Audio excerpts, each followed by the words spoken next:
How's it going, everybody? Welcome to another episode of Q&A Social Security Disability Today. I am your host, and always, Tony Reeves, Anthony Reeves if you prefer. And as always, if you have any questions, comments, or concerns, you can always hit me up at legalbeat.anthonyreeves.com. That's my blog, so please take the opportunity to subscribe. You can always go to my website at www.reevesfirm.com and shoot me messages. Or, as always, as you've done here, you can always post comments or send me questions, and I'll be more than happy to address. Got a special question today, which gives me, and I really, to be honest, I really love it when I only get like one or two questions because it gives me the ability to go into detail. I've had a couple of detailed questions over the last couple of weeks, and this week is no different. I had an individual who shot me a message, and they were actually inquiring about a consultative evaluation that they went to. It was a psychological evaluation, and it gave a breakdown of different categories in terms of axes, meaning it gave the diagnosis, primary diagnosis, and went down, and then also gave a global assessment of functioning score. That's all technical garb we'll talk about some other time. But really, the ultimate question was, what impact will this evaluation conducted by Social Security have on their case? So today we're going to talk about the significance of the evaluations, or what we call the consultative evaluation scheduled by Social Security. So I'll try to go through these fairly quick. If I talk too fast, you can always ask me to go over any part of this in more detail. Just come right back here. All right. Let's talk about when Social Security. This is how it usually goes down. You filed your application. Social Security has sent your information on to their medical development section. You get contacted, whether it be by phone or a letter telling you you're scheduled to go to an evaluation. Scheduled, but whether it be whether it be a physical evaluation or a mental evaluation.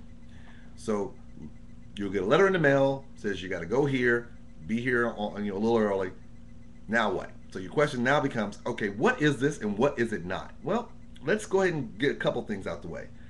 This is designed to evaluate, not to treat. When I say that, this is what I mean.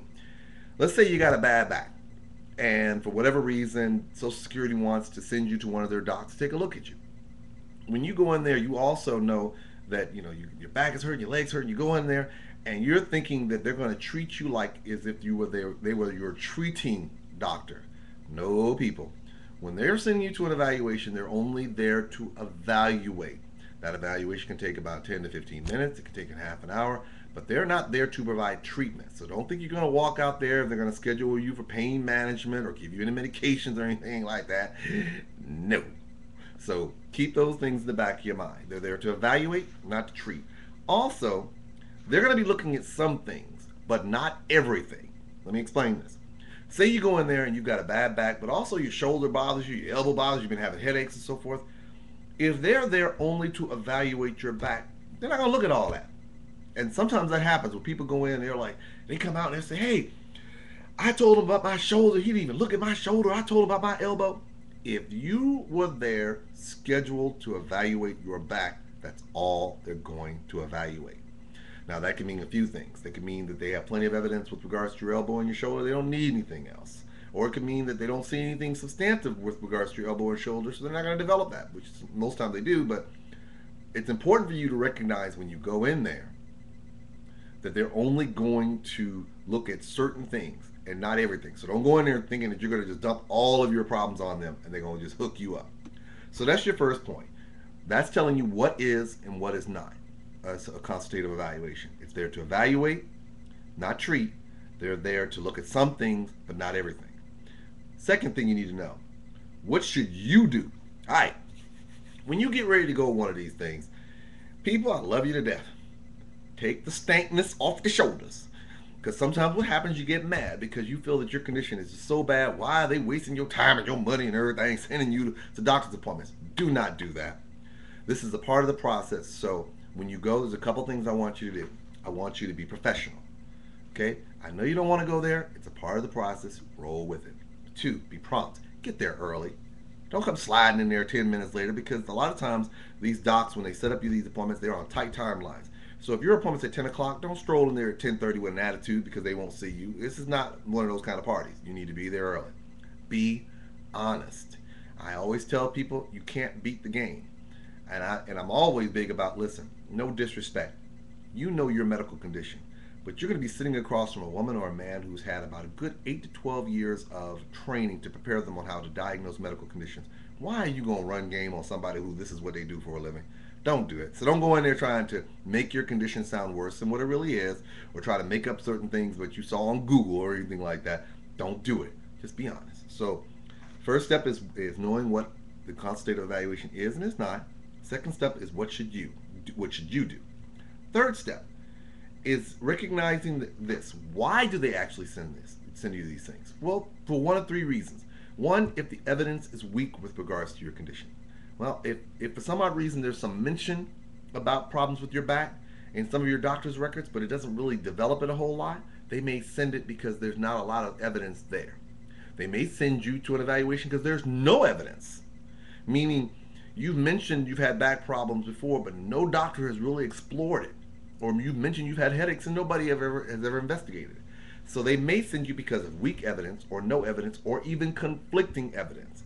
Meaning you got one doctor says your back is all the way live, another one says it's not that live. And sometimes they're sitting there scratching their head going, well, which one do I give more weight to? Sometimes what they'll do is they'll send you to an evaluation. A doc may have the ability to look at those records and make a determination of which one is more accurate. So the third point is, why do they send you? Possibly because of weak evidence, conflicting evidence, or even no evidence. All right. What impact is it in terms of if you go or you don't go? This is what I tell people all the time. This is my fourth point. It can help you if you go. It can hurt you if you don't. I've seen this happen. Social Security, in a lot of instances, when they schedule you to go to these evaluations, they can deny you for failure to comply. Remember, your responsibility, and this is what I gotta stress, you have to prove you're disabled. It's not the other way around. Social Security doesn't have to prove that you're disabled. That's you. So when they say we want to send you to a doctor, they're doing so because they're needing additional medical development evidence in order to assist you with your case. So when you decide to get the EBGBs and say, I got to go grocery shopping that day, or I'm going to my partner's wedding, or you woke up that morning and say, I don't feel like going, that's not helping you at all. Now, could going to the doctor reveal information that might hurt your case? Absolutely. But it'll hurt your case a lot more if you don't go. All right? So that's your fourth point. Fifth point, what impact does this have on your case? This is what everybody wants to know. I probably should have started with this one. Here's a couple of things you need to know. Depends on what they say. I always tell people when they're like, well, how can this thing help my case? What will it do to my case? And I always tell them the reality is you won't know what impact the evaluation will have on your case until you go. Plain and simple. That's just the reality of it all. Now, second part of that is that it has to be weighed in conjunction with everything else. Let's keep this in its proper perspective. The doctor, you going to the doctor by itself can be very helpful, but they're going to look at it in context with all of your medical evidence to see how much weight it should be given. And that goes to my third weight. It can be given a lot of weight or very little weight. Here's what I mean. If you go to a treating doctor and that one doctor says your back is not that bad, but then you're going to an orthopedist and a rheumatologist and you're in pain management and physical therapy, you're taking Vicodin, you're taking oxycodone, you're getting morphine shots, you're getting lumbar injection shots, and you've got records that cover years where you've had all this done, and you go to this one doctor who didn't have the advantage of seeing any of those records and happened to catch you on a day after you just got your shot and you're feeling good, and he's like, or she's like, he's not that bad. That record in of itself may not be given as much weight as the others.